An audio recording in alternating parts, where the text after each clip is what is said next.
Evacuation property department Jammu ने गैर कानूनी काबज़ीन तजावुज़ात और ज़मीन पर कब्जा करने वालों से इवैक्यूएशन प्रॉपर्टी डिपार्टमेंट की अराजी को खाली कराने के लिए एक वसी इवैक्यूएशन मुहिम शुरू की है। ये इक़दाम कस्टोडियन जनरल J&K की हिदायत पर शुरू किया गया है और इस तनाजुर में कस्टोडियन ऑफिसर जम्मू रविंद्र शर्मा की निगरानी में एक इवैक्यूएशन टीम भी तश्कील दी गई है। न्यूज़ 18 JKLA से खसूसी गुफ्तगू करते हुए उन्होंने कहा कि खसरा नंबर 524 और अंडर खसरा नंबर 525 के अलावा नारवाल से इन 15 कनालों की कुल अराजी महकमे ने वापस हासिल की है। अफसरान का कहना है जो ज़मीन कस्टोडियन प्रॉपर्टी है वो सिर्फ ज़राअत के मकासद के लिए है और दुकानें और मकानात इस मकसद के लिए हैं, लेकिन काबिल फ़रोख्त नहीं है। उन्होंने ये भी वाज़ेह किया कि जिन लोगों को 1947 के दौरान ज़मीन अलॉट की गई थी सिर्फ उन्हें कब्जे के हकूक मिले हैं।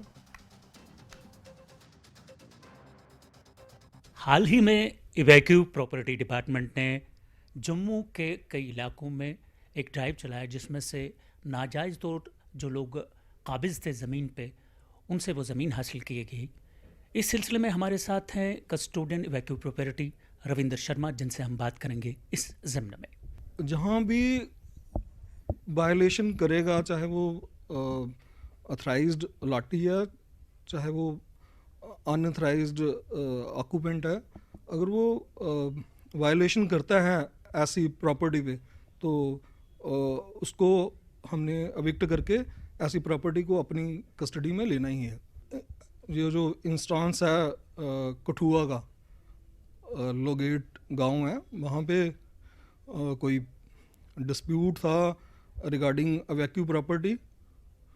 वायलेशन करी हुई थी ऑक्यूपेंट ने, तो डिप्टी कस्टोडियन की कोर्ट में केस चल रहा था। डिप्टी कस्टोडियन ने फाइनली उसको जो अपनी प्रोसीडिंग्स लेके पाया कि ये लैंड जो है वो हमें रिट्रीव करके अपनी पोजीशन में लेनी चाहिए, तो उसने एविक्शन ऑर्डर करके खुद ही मौके पे जाके एविक्ट करा और अपनी कस्टडी में वो लैंड कोई 36 कनाल्स के करीब ले लिया है। ऐसे ही जम्मू में भी रिसेंटली एक 15 कनाल लैंड थी नरवाल पैंग में, वो भी हमने इसी तरह से एविक्ट करके जो ऑक्यूपेंट से तो अपनी पोजीशन में ली है।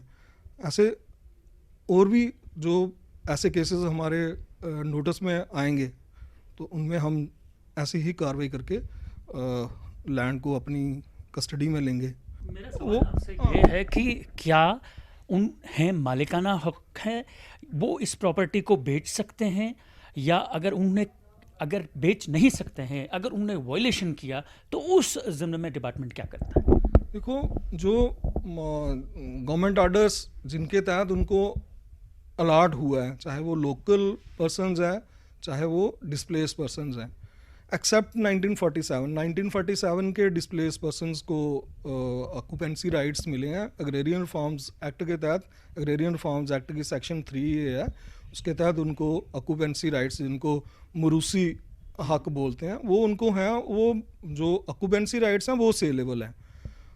जो अलाटमेंट करी, चाहे वो जॉइंट रिहैबिलिटेशन बोर्ड ने अलाटमेंट करी, 578C से अलाटमेंट हुई, LV7C से अलाटमेंट हुई, वो अलाटमेंट उनको एग्रीकल्चर पर्पज़ के लिए है।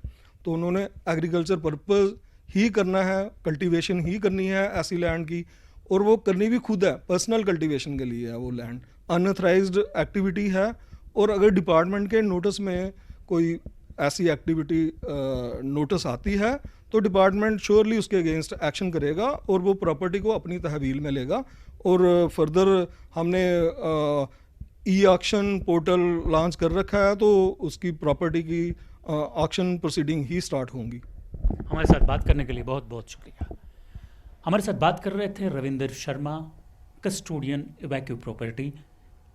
कैमरामैन चांद डोगरा के साथ मैं राजेंद्र तिक्कू, न्यूज़ 18।